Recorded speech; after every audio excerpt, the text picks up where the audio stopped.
have these conversations, you and I or whoever shows up, and just have a good conversation. We don't have to stay on for an hour if it's just you and I. Yeah.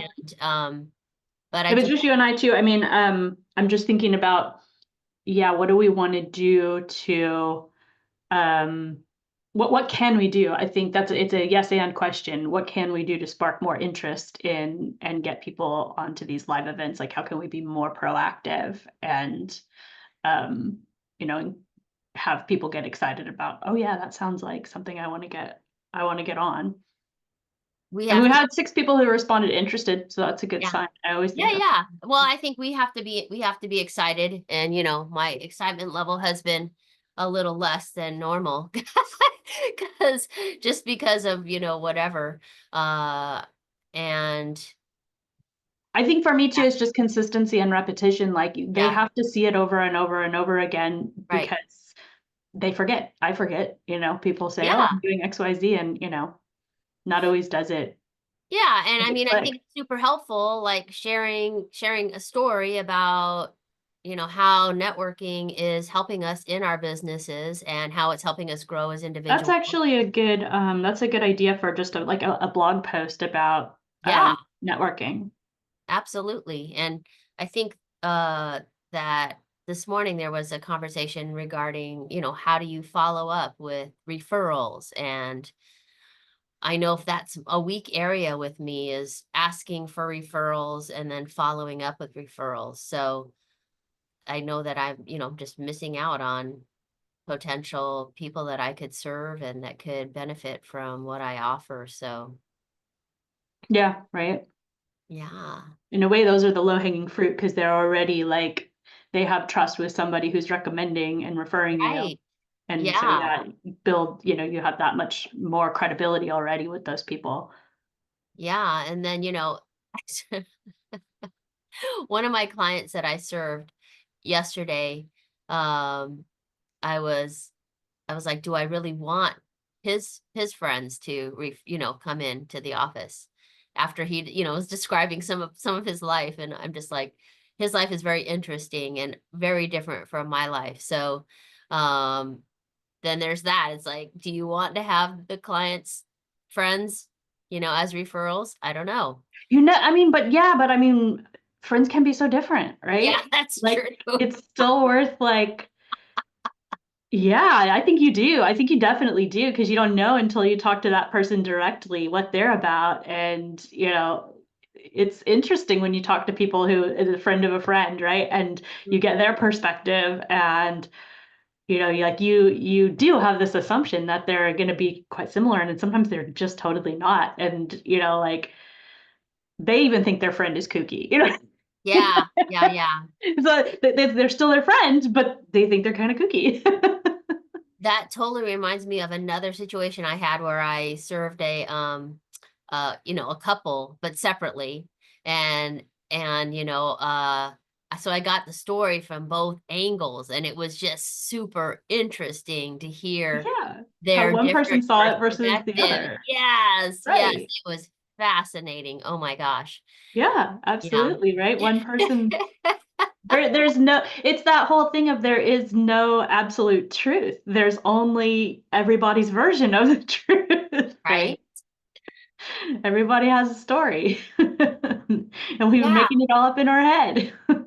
Well, I think that's a great place to start. Why don't we just dig into some stories about what sparked your spiritual entrepreneurial journey and Yeah, and I like that question. I think people love to talk about, how did they get into what they're doing? Because we are doing weird stuff. yeah. And it's interesting. And I've heard amazing stories. Everybody, I use that question as well with like one-on-one networking. And I Hmm. always get, fascinating stories from people Oh, okay. Good. that Well, are super like inspirational too. And like they just kind of make you go, wow, that's really cool. well, Callie Rose, what sparked your spiritual entrepreneurial journey and what's the most unexpected lesson it's taught you so far? Um, of course, you kind of know my story, but it's good practice anyway. So, um, I started out in a very vanilla, non-spiritual experience in my career, and I was a Montessori school director for 16 years, and I was working with children for over 20 years, and I was burned out, and I was exhausted, and at some point, it clicked for me that I didn't have all the answers for my life and that things were not the way I wanted them to be. And where that first struck was my marriage. And um, I remember having a conversation with my husband and saying, I don't have the answers. We've been beating at the same problem for 20 years now, and we have not solved it. And I'm out of ideas. I don't know what else to throw at this, and I need help. And I think we should see a counselor. And he didn't want to. And I said, well, if you don't want to, then I want to go see somebody by myself, because at least I can deal with half the equation.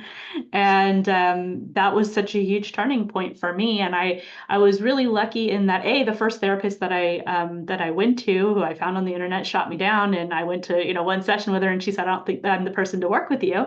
And that was really not a good feeling for me at the time, because I'd never ever reached out for and asked for help before. So to be told, it felt like you're beyond help was how it felt to me, like I can't help you.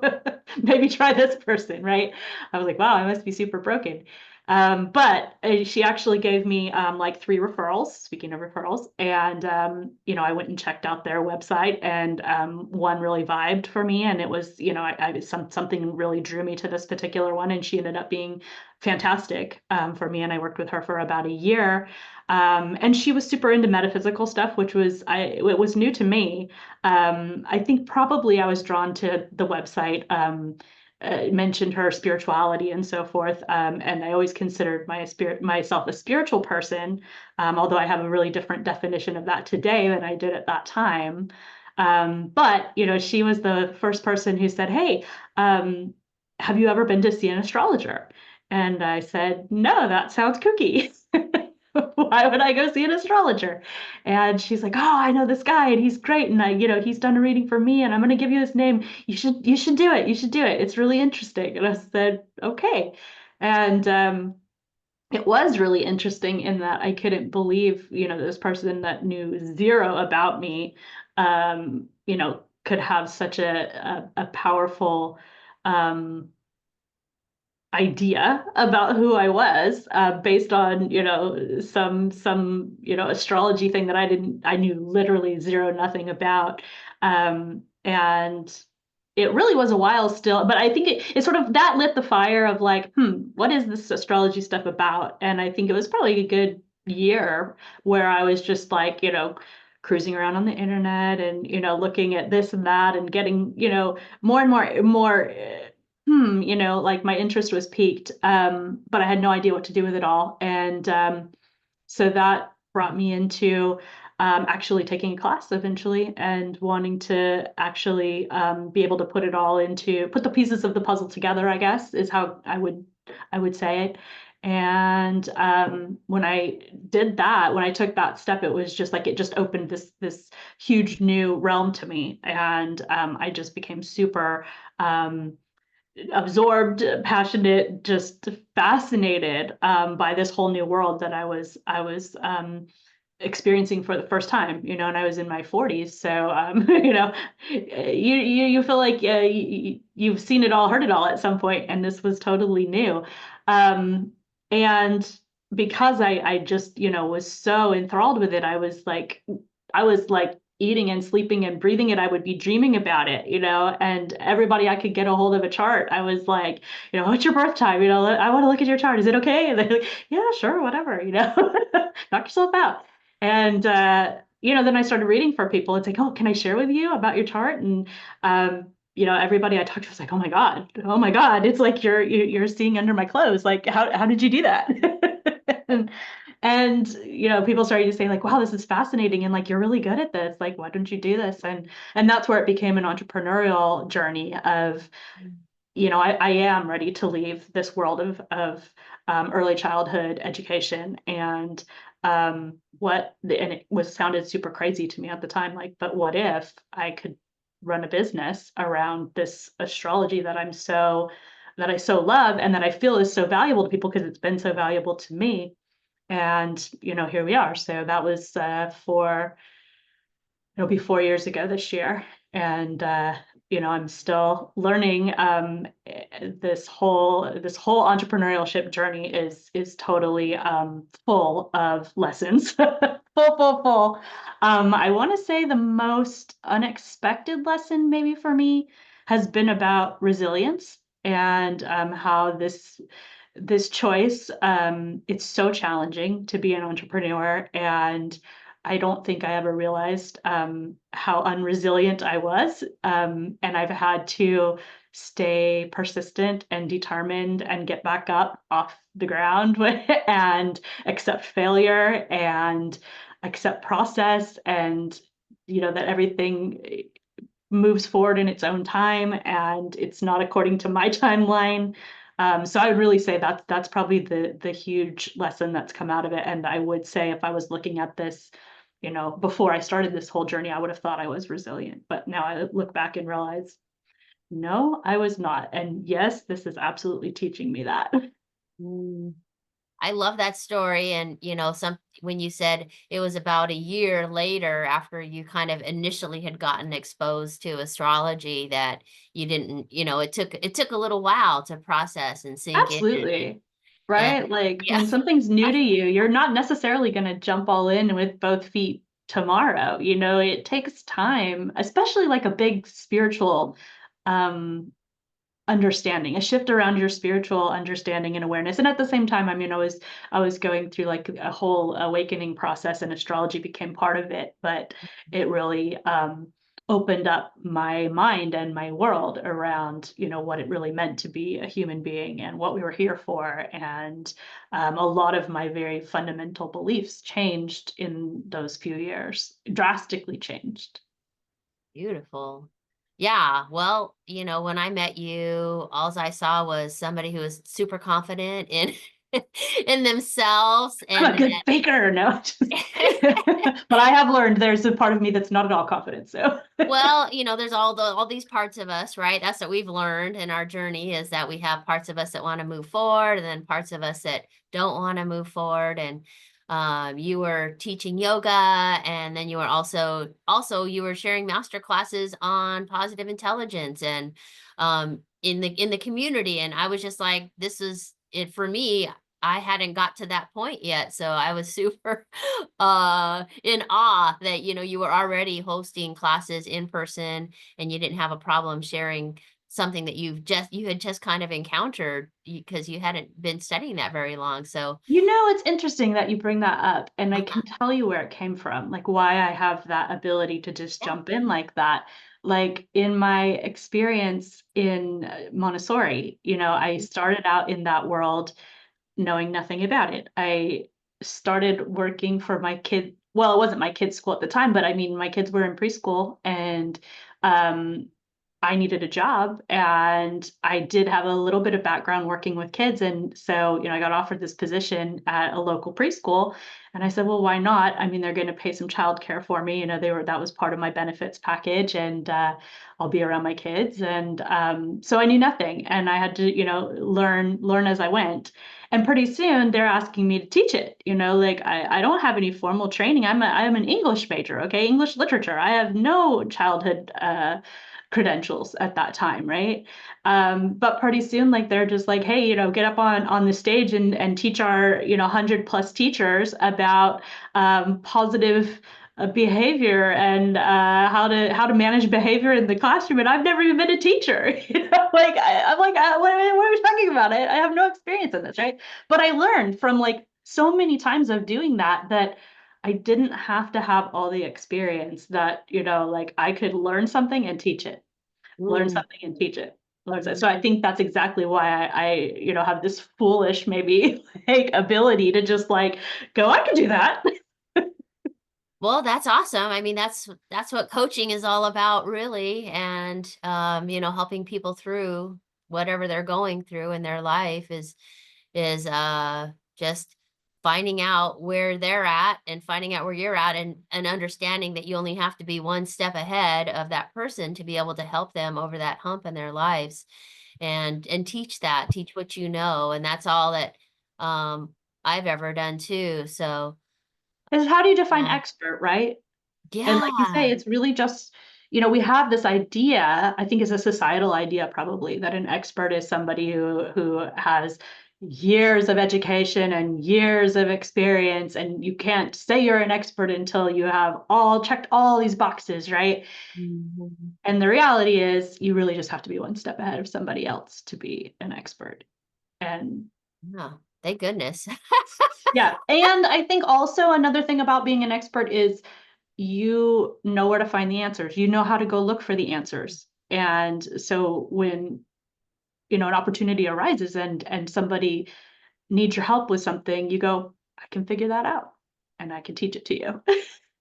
Yeah. Well, that just reminds me of, when you right when you said going to find the answers, I feel like I've been doing that my whole life, looking for answers, looking because I never got it from my mom, I never got it from my dad. I'd ask a question and neither one of them could answer it. So then I'd have to go to the books, I'd have to go to other people. And gosh, my whole world changed when we could go online and YouTube and look up anything. And I feel like that's where I went to school. I went to school at YouTube University, clicking on, video after video and learning anything and everything that I could. And just, to my heart's desire, like whatever subject you want to learn something on, you can find it on there. I've fixed my car door. The lock Yeah, was broken. I fixed my car right? door.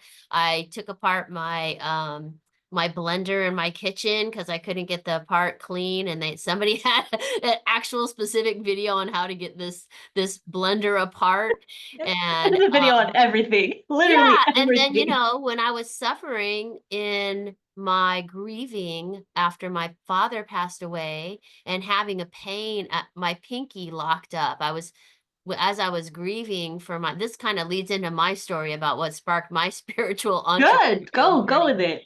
My pinky seized up. I was playing copious amounts of piano because that was really our connection, between my dad and myself. Was He was a musician, and he was not very generous in his child support. He gave us $200 a month for two kids, for my brother and myself, from the time they got divorced until I was 18. And I don't think that's a lot of money. So, but Right. he It's not much to work also with. was willing to pay for piano lessons. And so that was one thing that he really wanted me to excel at. I never did, but I sure enjoyed playing piano lessons. And so when he passed away, naturally I think I went to the piano just to be closer to him. And uh I don't know what, I was just, playing out my emotions really, because it's so fun to be able to make a lot of noise and not have to say any words. But my pinky seized up. I'm like, what is going on with my pinky? And for some reason, I think I must have been scrolling on healing, how do I heal my pinky? And I came across Dr. Bradley Nelson's emotion code. Have you heard of that at all?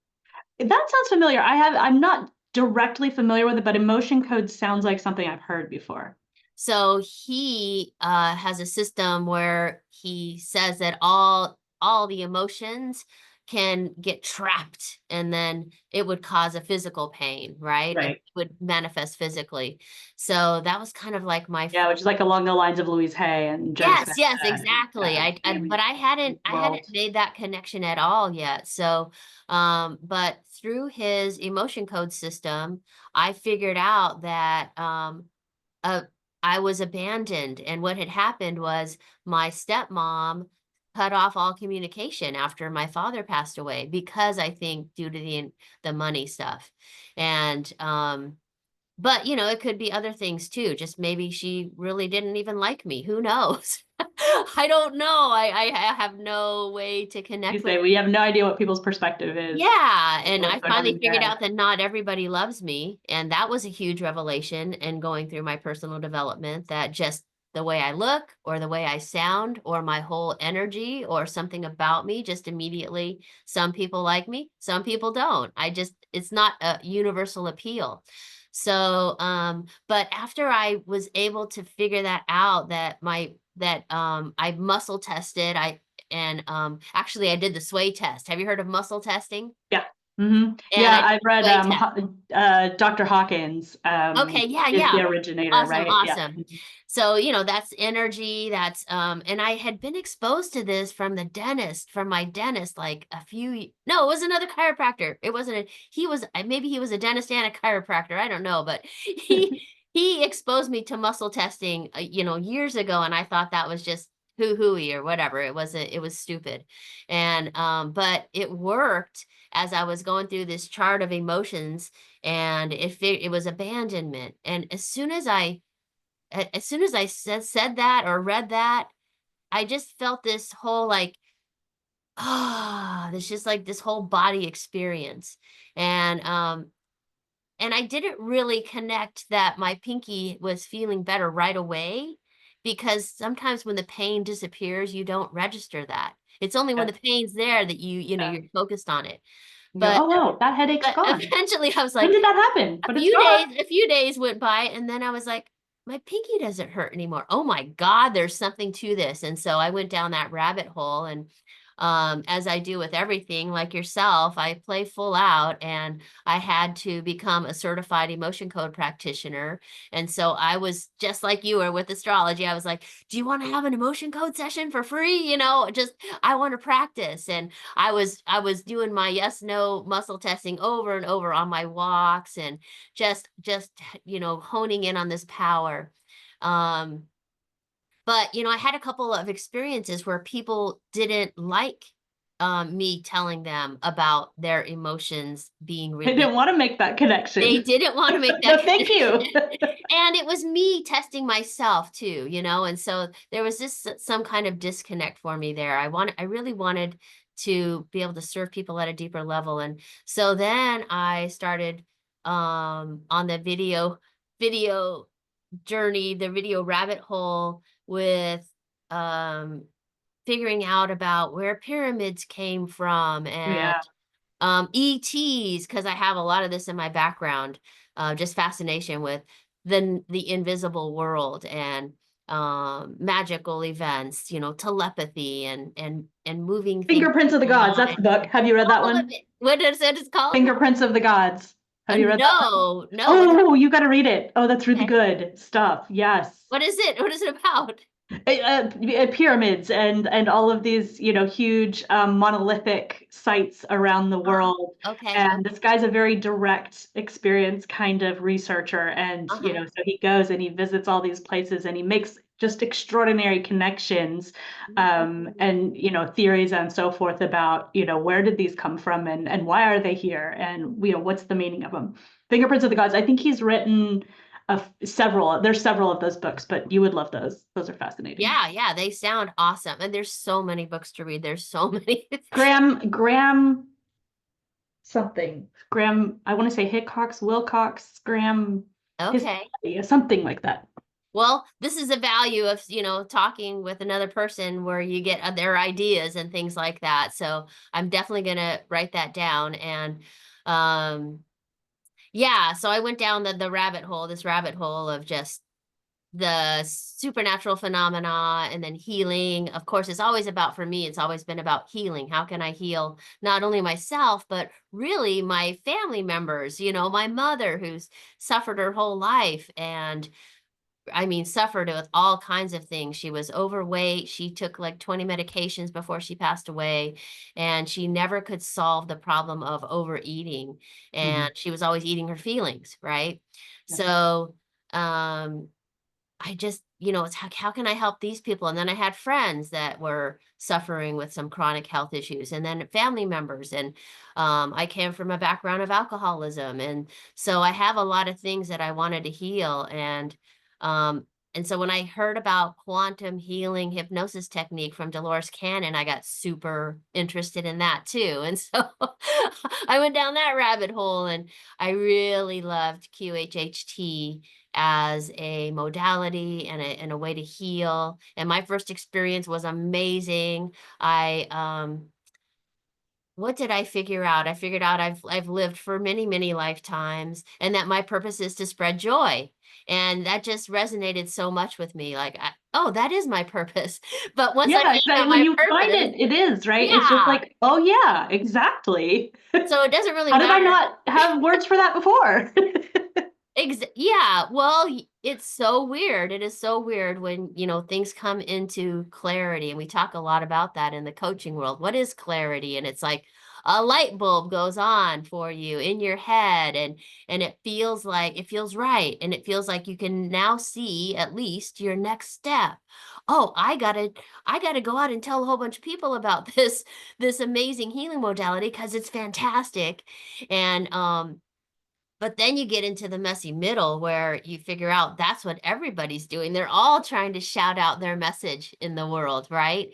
And how do we, as entrepreneurs, especially spiritual entrepreneurs with a big mission, reach as many people as possible to make as big of an impact as possible? And Right. so that's the journey that I've been on ever since then. I didn't realize how much QHHT marketing was doing for me as a business owner until, everybody would say, "Oh, I found you on the QHHT website." So I wasn't having to really do any of that marketing until I started branching out on my own and figuring out, oh, now I have to figure out this whole marketing aspect and sales and just being a one woman show, you got to know how to get your message out there. Then you have to package it. Then you have to offer it. And all of that stuff requires stepping out of your comfort zone, a ton of uncertainty, like you were talking about. And then what makes all this easier is networking with other people like yourself or who can help me with this next problem that I'm going to have.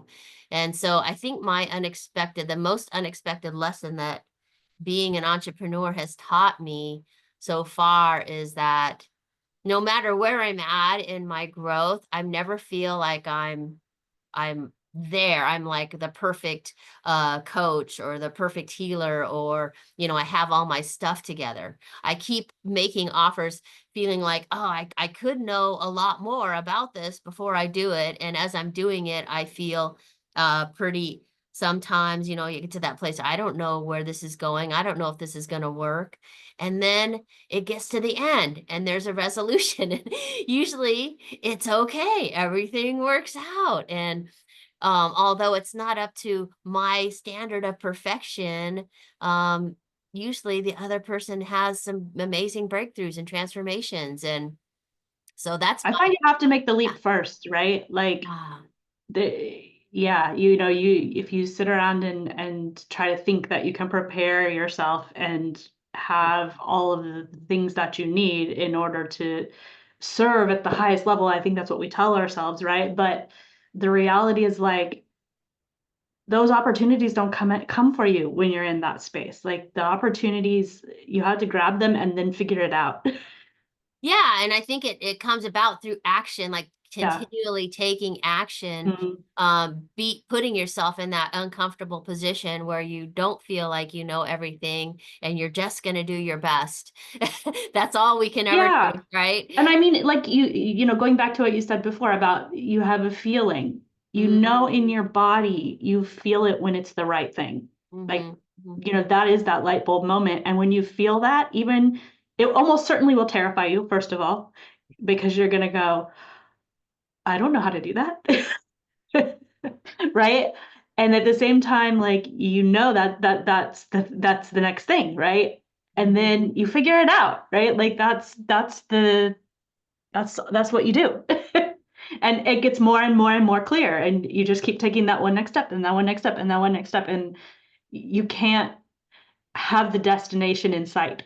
You generally don't have the destination in sight. You have to trust that it's out there and the steps Well, is right I and feel this like I is have right. the destination in sight. I can't see from here to there. Like, there's a big empty space of unknowns and uncertainties.